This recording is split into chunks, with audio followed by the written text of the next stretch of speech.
what, friends? If nobody comes down and buys a car from me in the next hour, I'm gonna club this baby seal! Hey guys, Rafi here from the Endgame Investor, and today we're going to discuss three things. One, why gold can't seem to get below 1800.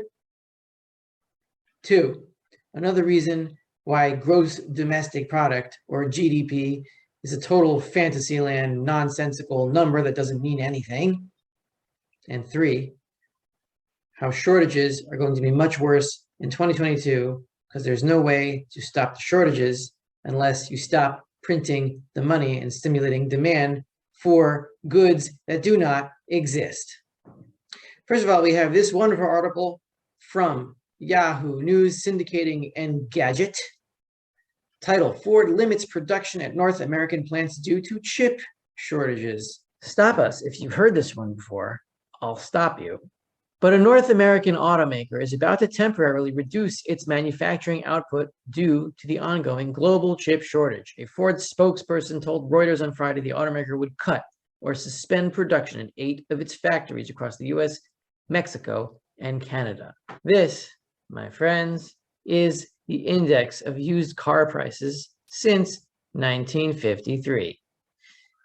You can see here that since March 2020, they have pretty much gone vertical. The index in June 2020 was 135.795, and now it is 210.2. Now you would expect that as used car prices go up and up and up, that car companies would go pedal to the metal in producing as much cars as they possibly can to pocket that price increase. But you can't do that if there is a shortage, and you cannot alleviate shortages if you keep printing money for stuff that doesn't exist. Now, this relates directly to the fakeness of GDP calculations, and we'll go into that next. These quotes are taken from the Bureau of Economic Analysis. We need more bureaus that analyze economics, of course, in the government. There aren't enough of those. We need a lot more. This is what added to GDP according to the BEA, which calculates GDP. And these are quotes taken directly from the release.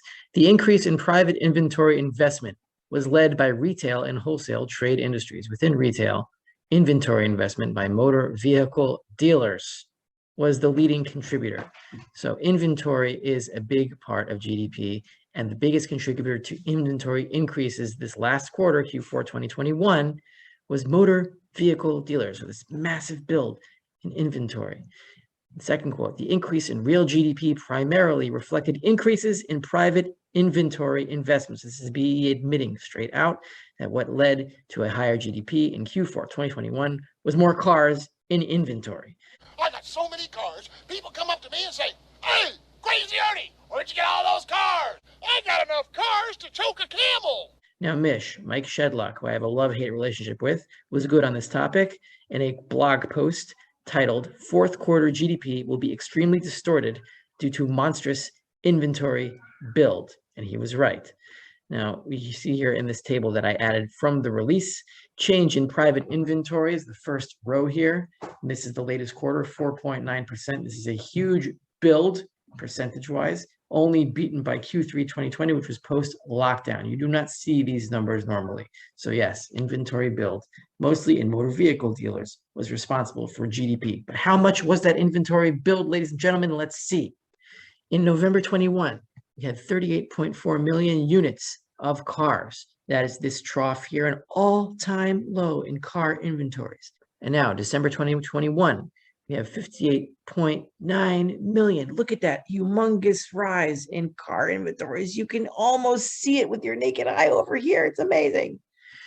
If you calculate by percentage, it was a massive 53.4% increase in automobile inventories throughout the country. That looks really great on paper, doesn't it? And that leads to an explosion in GDP. Everything is running on all of its cylinders, whatever a cylinder might be. I'm not exactly sure, but this, ladies and gentlemen, is bullshit. You want to see where there's an increase in inventory in cars and trucks? It's in Ottawa.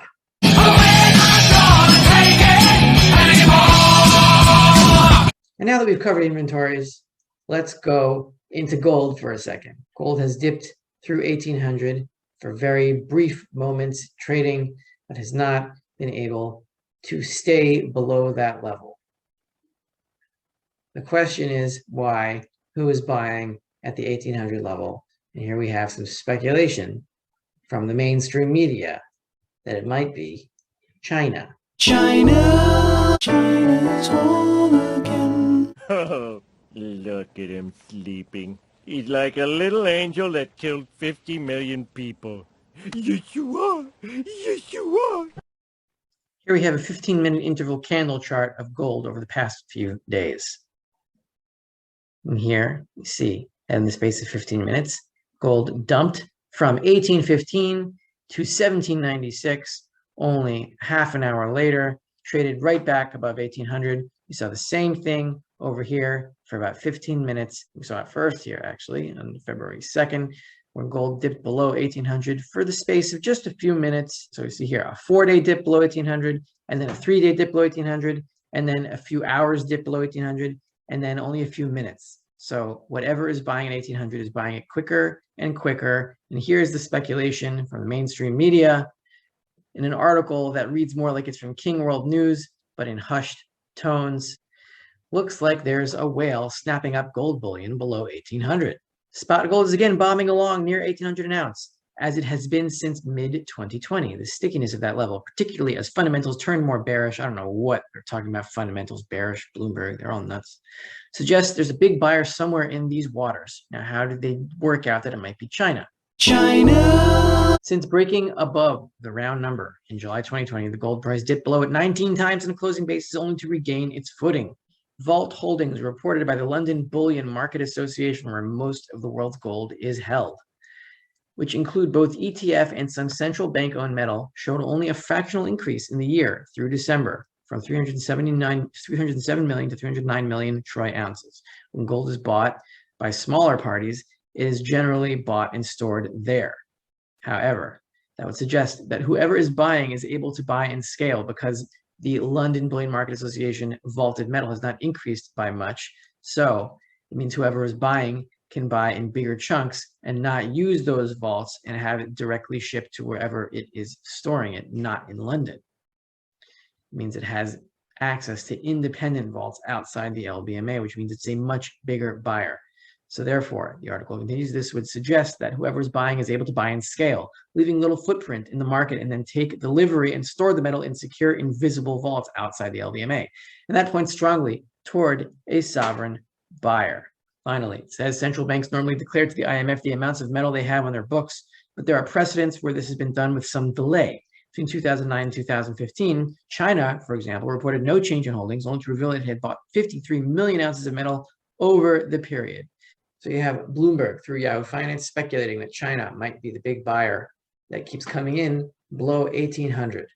China. This is Rafi of the Endgame Investor. If you enjoyed this video, you can get a lot deeper analysis at the Endgame Investor. Link in the description below. You can get a 2-week free trial to see what I'm investing in and what I'm advising my subscribers to be invested in as the Endgame approaches. And believe me, it approaches fast now. And if that is not your thing, or you want something extra, you can be my patron on Patreon, where you will get a weekly biblical commentary from a libertarian perspective. If you enjoy human liberty, that will be a treat for you. This is Rafi, the Endgame Investor, telling everyone, especially the Canadians, to keep on trucking.